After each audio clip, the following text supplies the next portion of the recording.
தேவனுக்கு மகிமை உண்டாவதாக. இந்த நாளிலும் ஆண்டவர் நம்மை கூட்டி சேர்த்திருக்கிறார். ஹல்லேலூயா. அநேக பிரதிகூலங்கள் மத்தியிலும் ஆண்டவர் சமூகத்துக்கு நாம் வர தேவன் நமக்கு கிருபை பாராட்டி இருக்கிறார். ஹல்லேலூயா. மழை, கரண்ட் இல்லை, ஆனாலும் கர்த்தர் நம்மை கூட்டி சேர்த்திருக்கிறார். ஹல்லேலூயா. இன்றைக்கு உலகம் முழுவதிலே குறிப்பாக பார்க்க வேண்டும் என்றால் இந்த மத்திய கிழக்கு நாடுகளில் அநேக இடங்களில் சபை கூடி வருதல் மிகவும் பிரச்சனையாக இருக்கு. கரெக்டாக 1ஆம் தேதி, இந்த மாதம் 1ஆம் தேதி சில நாடுகளில் சபை கூடி வருதலே நிறுத்தப்பட்டது. நம்ம எல்லாருக்கும் தெரியும். அப்படிப்பட்ட பிரதிகூலமான சூழ்நிலையிலும் தேவனை ஆராதித்து கொண்டிருக்கிறார்கள். நம்ம விடுதலையாய் தேவன் நம்மை ஆராதிக்க தேவன் நமக்கு கிருபை பாராட்டி இருக்கிறார். ஹல்லேலூயா. இதெல்லாம் ஒரு பிரச்சனையே இல்லை. ஆமென். ஸோ நம்ம எல்லாரும் கூடி வருவோம். இன்னும் சில நாட்கள் மாத்திரமே.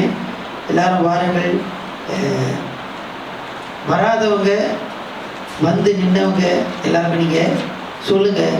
சொல்லி எல்லாரும் வரும்படியாக இன்னும் சில நாட்கள் நாம் கூடி தேவனை ஆராதிக்க தேவன் நமக்கு கிருபை பாராட்டுவாராக.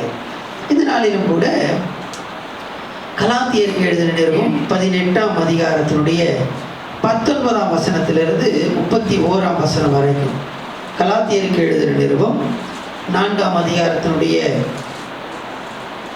19ஆம் வசனத்திலிருந்து 31ஆம் வசனம் வரைக்கும். இந்த பகுதியிலே பரிசுத்த பவுல் நம்ம எல்லாருக்கும் தெரிந்ததான ஒரு காரியத்தை அவர் சொல்லுகிறதை பார்க்கிறோம். எல்லாருக்கும் தெரிந்ததான ஒரு காரியம். ஆபிரகாம், சாராள், ஆகார் இவர்களை குறித்து, ஈசாக்கு, இஸ்மவேல் இதை குறித்து சொல்லுகிறதை நாம் பார்க்கிறோம். இது எல்லாம் நமக்கு அறிந்ததான காரியங்கள். இந்த பகுதியானது பரிசுத்த பவுல் 2 விதங்களிலே சொல்லுகிறதை நாம் பார்க்கிறோம். 2 விதங்களிலே. ஒன்று சரித்திரமாக அவர் சொல்லுகிறார். இரண்டாவதாக ஆவிக்குரிய காரியமாக சொல்லுகிறார். 24ஆம் வசனத்தில் நாம் பார்ப்போமேனால் ஞான அர்த்தம் உள்ளவைகள் என்று சொல்லப்படுகிறது அல்லவா? ஆவிக்குரிய ரீதியிலே அவர் சொல்லுகிறார். ஒன்று சரித்திரமாக, இரண்டாவது ஆவிக்குரிய ரீதியிலே. வேறொரு வார்த்தையில சொல்ல வேண்டும் என்றால் வியாக்கியானமாக அவர் சொல்லுகிறதை நாம் பார்க்கிறோம். அலகோரி என்று சொல்லுவார்கள். வியாக்கியானமாக இந்த காரியத்தை அவர் சொல்லுகிறார். முதலாவதாக அவர் சரித்திரமாக சொல்லுகிறதான காரியம் என்னவென்றால் ஆபிரகாம் அழைக்கப்பட்டான். தொடர்ச்சியாக அதை நம்ம பார்த்து கொண்டு இருக்கிறோம். ஆபிரகாம் எந்த வருடத்திலே, அவனுக்கு என்ன வயதாக இருக்கும்போது அவன் அழைக்கப்பட்டான் என்றால், ஆபிரகாமுக்கு 75 வயதாக இருக்கும்போது ஆண்டவர் அவனை அழைத்தார். அவனுக்கு வாக்குத்தத்தம் கொடுத்தார். அதை நம்ம வாசித்திருக்கிறோம். ஆதியாகமத்தின் புத்தகம் வாசிக்க வேண்டாம். 12ஆம் அதிகாரத்தினுடைய முதல் 3 வசனங்கள். ஆண்டவர் அவனை ஆசீர்வதித்தார். அதற்கு பிற்பாடு 85 வயதாகும் போது, அதாவது 10 வருஷம் ஆச்சு, ஒன்றும் அவனுக்கு பிள்ளை இல்லை. 85 வயசு வரைக்கும் என்ன இல்லை, பிள்ளை இல்லை. அப்போ சாராள் அம்மா என்ன சொல்றாங்க, எப்பா ஆண்டவர் வாக்குத்தத்தெல்லாம் பண்ணாரு, எவ்வளோ நாள் ஆச்சு? 10 வருஷம் ஆயிடுச்சு, ஒன்றும் காரியம் நடக்கலை. அதனால நீ என்ன பண்ண அப்படின்னு சொன்னா, இந்த வேலைக்காரி நிமித்தமாக, இந்த அங்க சொல்லப்பட்டிருக்கிறது அடிமை பெண்ணாகிய ஆகார் என்று சொல்லப்படுது. இந்த அடிமை பெண்ணை நான் உனக்கு கொடுக்கிறேன், இவள் மூலமாக நம்முடைய வீடு கட்டப்பட வேண்டும் என்று சொல்லி அவர் ஆகாரை கொடுக்கிறார். இது எப்போ அப்படின்னு சொன்னா 85. 86வது வருஷம், அதாவது ஆபிரகாமுக்கு 86 வயதாக இருக்கும்போது அவன் இஸ்மவேலை பெற்றெடுக்கிறதை பார்க்கிறோம். ஆகார் இஸ்மவேலை பெற்றெடுக்கிறதை பார்க்கிறோம். அதுக்கு பிற்பாடு ஆண்டவர் 99ஆம் வயதில் திரும்பவும் அவன் என்ன பண்றாரு, வாக்குத்தத்தத்தை ஞாபகப்படுத்துறார், திரும்பவும் வாக்குத்தத்தம் பண்றார். ஏப்பா, நான் உனக்கு என்ன கொடுத்தேன்? வாக்குத்தத்தம் கொடுத்தேன். நீ அதுக்குள்ள என்ன பண்ணிட்ட? ஒரு பிள்ளையை பெற்றெடுத்திருக்கிற. ஆனா நான் வாக்குத்தத்தத்தின் படியே உனக்கு நான் என்ன கொடுப்பேன்? பிள்ளையை கொடுப்பேன்னு சொல்லி 99 வயதுல திரும்பவும் வாக்குத்தத்தம் பண்ணுகிறார். அடுத்த வருஷம் அவனுக்கு 100 வயது இருக்கும்போது ஆண்டவர் அவனுக்கு ஒரு வாக்குத்தத்தத்தின் பிள்ளையை அவனுக்கு கொடுத்தார். ஈசாக்கை ஆண்டவர் அவனுக்கு கொடுத்தார். ஆபிரகாம் ஈசாக்கை பெற்றெடுத்தான். இப்போ ஈசாக்குக்கு பால் மறக்குது. அதுக்கு ஒரு 3 வருஷம், 103 வயசு இப்போ ஆபிரகாம். இந்த நேரத்தில் பெரிய விருந்தெல்லாம் பண்ணுறாங்க, எல்லாம் முடிக்குது. நமக்கெல்லாம் தெரிந்த சம்பவங்கள். விருந்தெல்லாம் முடித்த உடனே இப்போ யார் அனுப்புகிறாரு?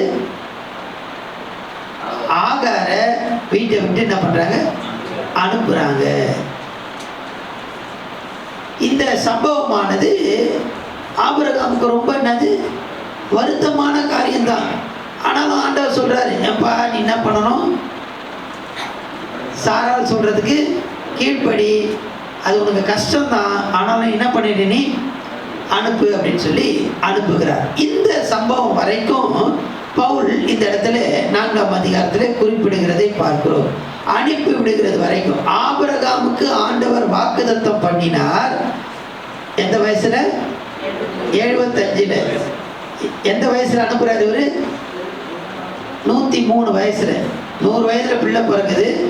அதுக்கு பிற்பாடு 103ல் அவர் என்ன பண்றாரு? அனுப்புகிறதை நாம் பார்க்கிறோம். இதுவரைக்கும் இந்த பகுதியில் சொல்லப்படுகிறது. இது சரித்திர பிரகாரமான காரியங்கள்.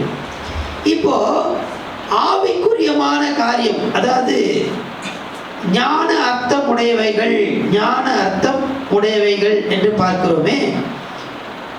அலகாரி வியாக்கியானமாக இதை வைத்து ஒரு காரியத்தை பவுல் சொல்லுகிறதை நாம் பார்க்கிறோம். என்ன சொல்லுகிறார் என்றால், இவர்களுக்கு ஏற்கனவே நம்ம பார்த்தோம் என்ன பிரச்சனை இருக்கு.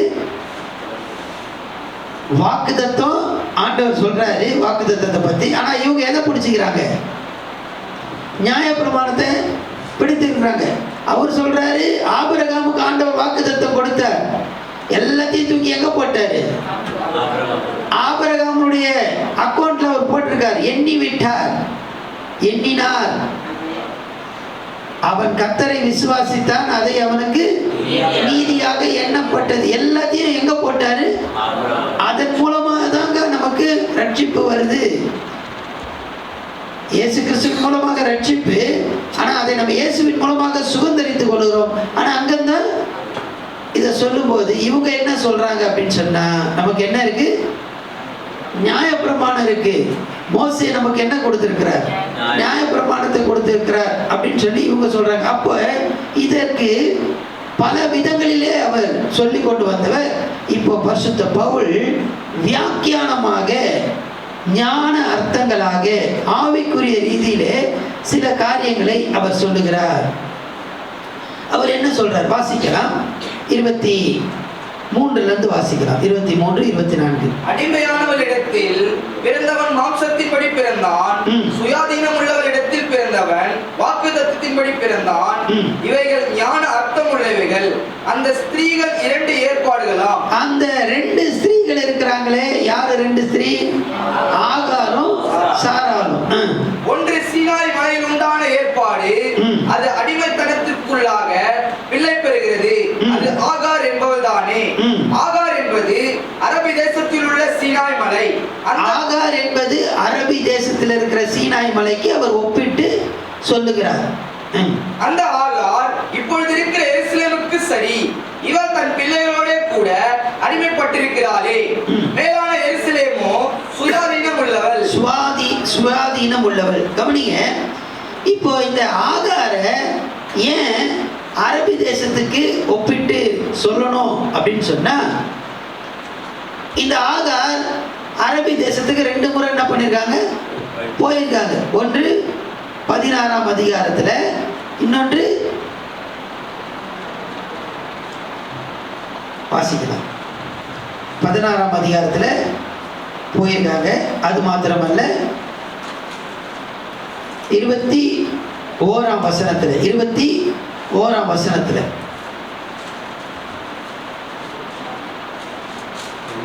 மன்னிக்கும் 21ஆம் அதிகாரத்துல 12ஆம் வசனத்தை வாசிக்கலாம். 21.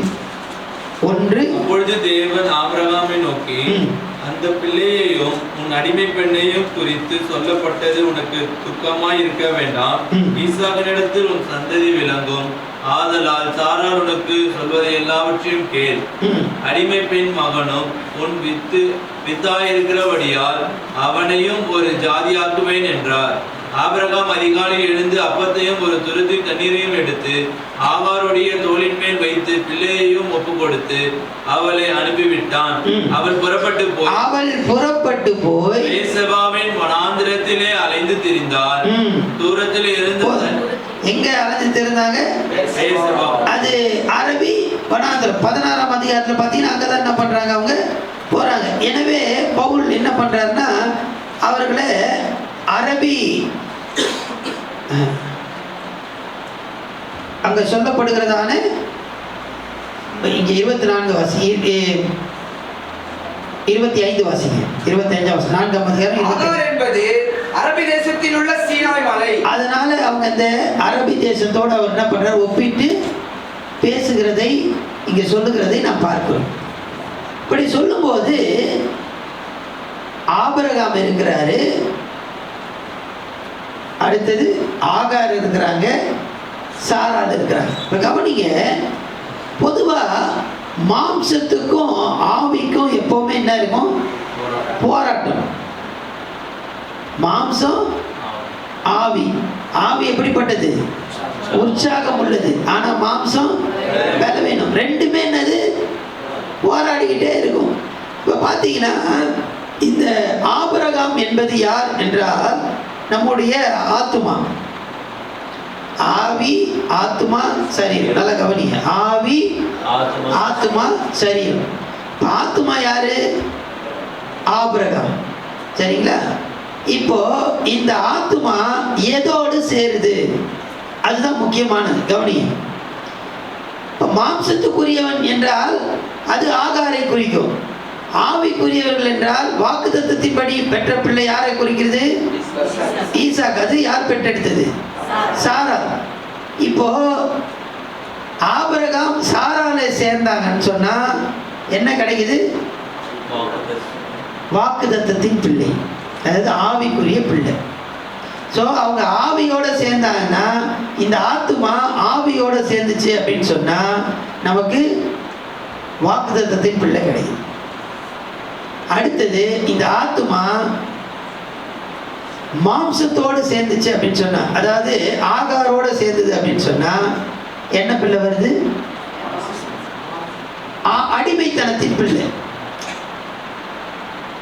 அடிமைத்தனத்தின் பிள்ளை. ஆகார் பார்த்தீங்கன்னா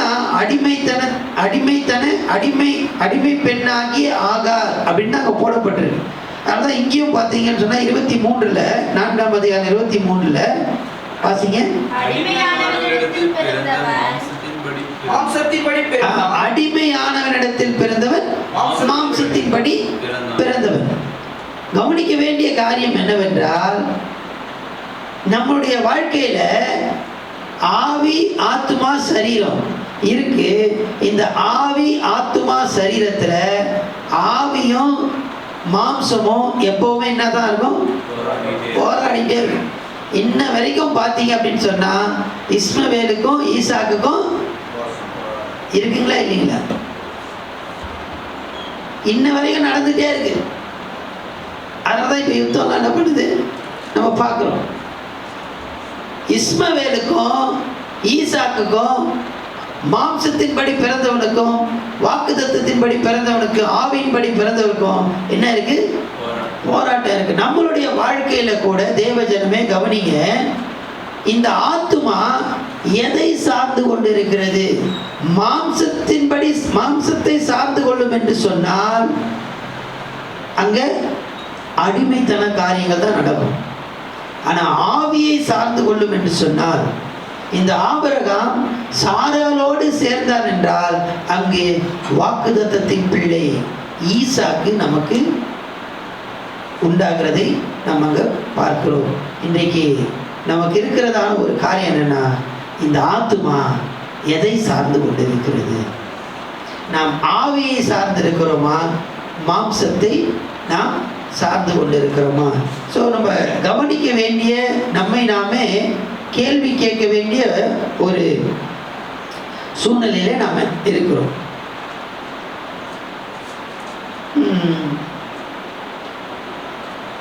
வாசிக்கலாம். 30ஆம் வசனத்தை வாசிக்கலாம். 30ஆம் வசனம். அதை குறித்து வேதம் என்ன சொல்லுகிறது? அடிமையானவனில் மகன் சுயாதீனம் உள்ளவருடைய குமாரனோட சுதந்திரவாளியாய் இருப்பதில்லை. ஆகையால் அடிமையானவளையும் அவருடைய மகனையும் புறம்பே தள்ளு என்று சொல்லுகிறது. புறம்பே தள்ளு என்று சொல்லுகிறது. இப்படி இருக்க சகோதரரே, நாம் அடிமையானவர்களுக்கு பிள்ளைகளாய் இராமல் சுயாதீனம் உள்ளவர்களுக்கே பிள்ளைகளாய் இருக்கிறோம்.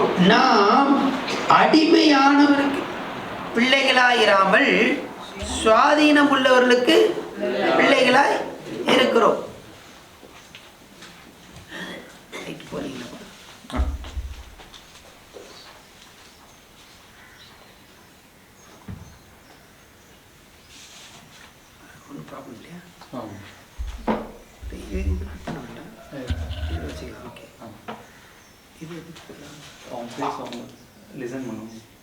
ஓகே ஓகே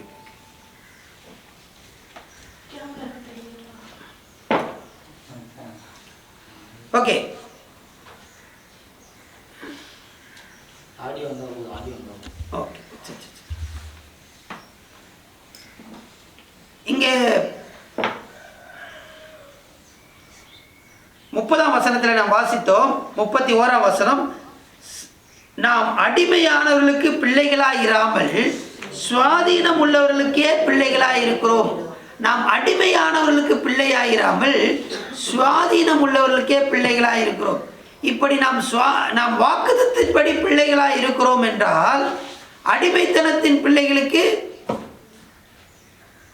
அவர்கள் அடிமைத்தனத்தின் பிள்ளைகளாகவே இருக்கிறார்கள். ஆனால் சுவாதீனத்தின்படி இருக்கிறதான, வாக்குத்தத்தின்படி இருக்கிறதான நம் செய்ய வேண்டிய காரியம் என்னவென்றால், நாம் கீழ்ப்படிய வேண்டியது அவசியமாய் காணப்படுகிறது. வாசித்ததான அந்த 21ஆம் அதிகாரம், ஆதியாகமம் 21ஆம் அதிகாரத்தினுடைய 12ஆம் வசனத்தை நாம் வாசிக்கலாம். ஆதியாகமம் 21:12. அப்பொழுது தேவன் ஆபிரகாமை நோக்கி, அந்த பிள்ளையையும் உன் அடிமை பெண்ணையும் குறித்து சொல்லப்பட்டது உனக்கு துக்கமாய் இருக்க வேண்டாம். ஈசாக்கிடத்தில் உன் சந்ததி விலகும். ஆதலால் சாராள் உனக்கு சொல்வது எல்லாவற்றையும் கேள். அடிமை பெண் மகனும் உன் வித்தாய் இருக்கிறபடியால் அவனையும் ஒரு ஜாதியாக்குவேன் என்றார். சாராள் உனக்கு சொல்வதை எல்லாம் கேள். இவர் வாக்குத்தத்தத்தின் பிள்ளையை பெற்றெடுத்திருக்கிறார். ஆனா என்ன பண்ணணும் அப்படின்னு சொன்னா, கீழ்ப்படிய வேண்டியது அவசியம். எப்படி கீழ்ப்படியணும்னா, அடிமை பெண்ணையும் குறித்து சொல்லப்பட்டது உனக்கு துக்கமாய் இருக்க வேண்டாம். அவனுக்கு கொஞ்சம் வருத்தம் தான் ஆபிரகாம். ஏன் அப்படின்னு சொன்னா, சாராளுக்கு அது வருத்தம் இல்லை. ஏன் அப்படின்னா, ஆபிரகாமுக்கு முதல் பிள்ளை யார் தான்? இஸ்மவேல் தான். அவன் தான் முதல் தன்னுடைய பிள்ளையை எடுத்து கொஞ்சி எல்லாம் பண்ணார். ஆனா சாராளுக்கு அப்படி இல்லை. இப்போ துக்கம் யாருக்கு அதிகம்? ஆபிரகாமுக்கு தான் துக்கம் அதிகம். ஆனா ஆண்டவர் சொல்றாரு, வாக்குத்தத்தின்படி நீ பிள்ளையை, வாக்குத்தத்தை நாம் சுதந்தரித்துக் கொள்ள வேண்டும் என்றால், இப்ப கலாத்தியருக்கு வரலாம். கலாத்தியர் 4ஆம் அதிகாரம்